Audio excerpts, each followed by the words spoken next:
Next question from Hilal Ahmed from Noida, India. Can Muslims go and visit the places of worship of non-Muslims? Depends upon what is your purpose to visit the places of worship of the non-Muslims.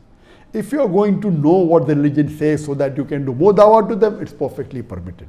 I have visited various places of worship. I've gone to various temples, many. I've gone to various churches. I've had discussion with the priests, with the pandits. My main purpose was dawah.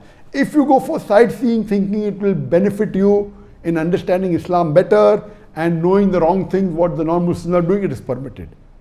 But if you go to a house of worship of a non-Muslim, like many Muslim politicians do in India and in other parts of the world, that they want to show that they believe in other religions, so if they go for the inauguration of a temple, that's totally prohibited.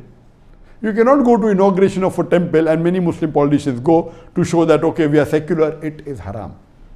You cannot endorse a place of worship of the non-Muslims. You cannot endorse a temple or a church. So if you are going to show to the people that you believe that the other religion is also correct and you visit that place, it is forbidden. But if you are going to understand the religion better so that you can do dawah, it's perfectly all right. If you go for sightseeing, as long as that sightseeing doesn't take you away from Islam and your Islam is strong and you understand the non-Muslim religion so that you can do dawah to them, it is perfectly fine to visit the places of worship of the non-Muslims.